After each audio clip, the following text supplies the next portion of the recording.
रात को 12 बज रहे थे। इमरजेंसी में एक 19 साल की लड़की पेन इन एब्डोमेन लेकर आती है। वो ऑलरेडी 2 क्लिनिक पे विजिट कर चुकी है जहाँ पे उसको पेन किलर्स यानी कि दर्द रोकने की दवाई दे चुके थे।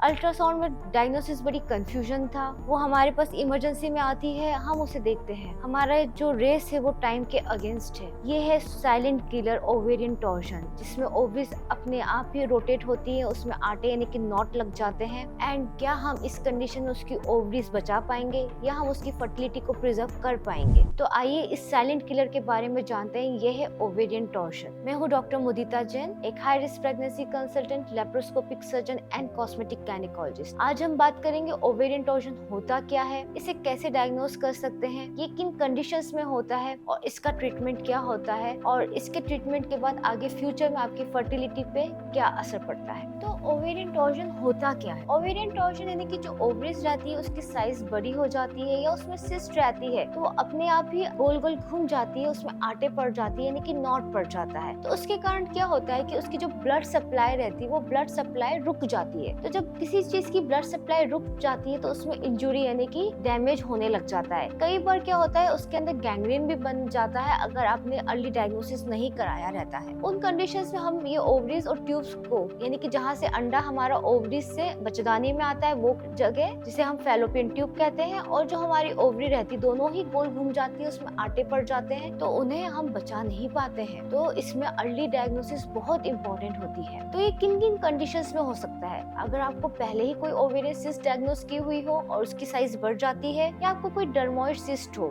जिसकी साइज बढ़ रही है और वो गोल घूम जाती है, या फिर आप फर्टिलिटी ट्रीटमेंट पर आपको इंजेक्शंस लग रहे हैं या आप गोलियां ले रही हैं ओव्यूलेशन इंडक्शन के लिए, उन कंडीशंस में जो ओवरीज होती है वो स्टिमुलेट होती रहती है एंड धीरे धीरे वो गोल गोल घूम जाती है, उसमें आटे पड़ जाती है। तो जब जब आटे पड़ती है तब तक आपको क्या सिम्टम्स महसूस होता है? आपको पेन इन एब्डोमेन होता है। Pain in abdomen right side भी हो सकता है, लेफ्ट साइड भी हो सकता है। पेन इन एब्डोमेन के साथ आपको नोजिया होता है, वोमिटिंग होता है। कई बार ये जो पेन है वो क्रैम्प्स जैसे भी हो सकते हैं, बीच बीच में रुक रुक के आते हैं, थोड़ा आराम मिल जाता है, नहीं होता है। कई बार मोशंस आपको ज्यादा होने लग जाते हैं। इन सिम्टम्स को आपको इग्नोर नहीं करना चाहिए। इन सिम्टम्स का आपको होता है, आपका आराम नहीं पड़ता है, आपको बार बार हो रहा है, तो आपको अपने डॉक्टर से कंसल्ट करना चाहिए। हर पेन एबनॉर्मल नहीं होता, पर जरूरी नहीं है हर पेन नॉर्मल हो। तो अब हम बात करते हैं इसको हम डायग्नोस कैसे कर सकते हैं। इसकी डायग्नोसिस में सबसे ज्यादा इंपॉर्टेंट महत्व रहता है अल्ट्रासोनोग्राफी का। अल्ट्रासोनोग्राफी से हम डायग्नोस करते हैं कि ओवेरीज की साइज बड़ी है या नहीं है। साथ ही साथ हम उसमें कलर डॉपलर यानी कि कलर फ्लो डाल के देखते हैं कि कहीं उसके ब्लड सप्लाई में कहीं कुछ गड़बड़ तो नहीं है, उसका ब्लड सप्लाई ठीक है या नहीं है। तो अगर ओवरीज की साइज बड़ी होती है, उसमें कुछ सिस्ट होती है और उसका डॉपलर फ्लो में कलर कम आ रहा होता है, तो हम टॉर्जन की डायग्नोसिस बनाते हैं। अब हम बात करते हैं इसका ट्रीटमेंट क्या होता है। क्या ये सिर्फ दवाइयों से ठीक हो सकती है? तो ये दवाइयों से टॉर्जन ठीक नहीं हो सकता। अगर आप धागों में भी आटे लगा देते हैं तो आपको आटे खोलने पड़ते हैं, आप उसको खींच के ठीक नहीं कर पाते, उसमें नॉट लग जाती है। तो इसका ट्रीटमेंट होता है दूरबीन द्वारा यानी कि लेप्रोस्कोपी द्वारा। तो जब हम लेप्रोस्कोपी से पेट के अंदर जाते हैं तो हम देखते हैं कि उसमें ओवरीज का साइज क्या है, उसमें कितने आटे हैं। तो पहले हम धीरे धीरे आटे खोलते हैं। अगर आटे खोलने के बाद उसका ब्लड सप्लाई जो है वो ठीक हो जाता है तो हम उसमें फिर जो सिस्ट की साइज बड़ी होती है उसको रिमूव कर देते हैं और ओवरीज को जो है हम लिगामेंट को बांध देते ताकि वो वापस से टॉर्जन में नहीं जाए। तो जब हम दूरबीन से देखते हैं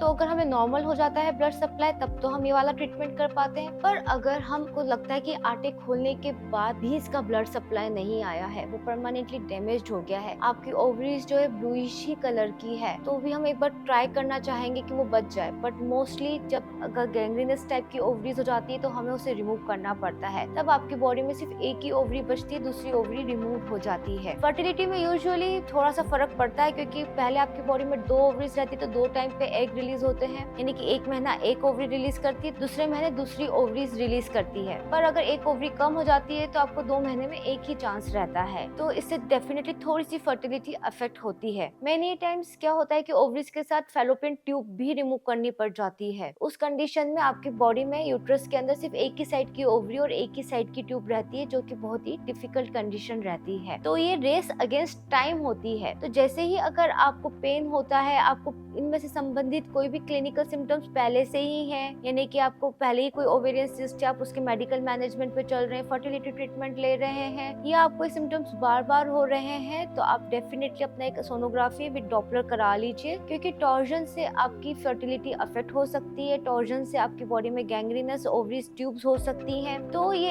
एक गायनेक इमरजेंसी कंडीशन होती है, इसका आपको ध्यान रखना चाहिए। तो जब भी आपके क्लिनिक में कोई पेन इन एब्डोमेन लेके फीमेल आती है, तो आपको थोड़े से कॉमन डिजीजेस के बियॉन्ड सोचना चाहिए, अपेंडिक्स, लूज मोशंस के अलावा सोचना चाहिए। आप ओवेरियन टॉर्जन जो कंडीशन है उसको मिस नहीं कर सकते हैं। तो एक prompt early decision, early diagnosis बहुत इंपॉर्टेंट रहता है कि हम आपकी ओवरीज को प्रिजर्व कर सकते हैं या नहीं कर सकते हैं। स्टे इन्फॉर्म, स्टे ट्यून, अपनी हेल्थ को प्रायोरिटी में रखिए।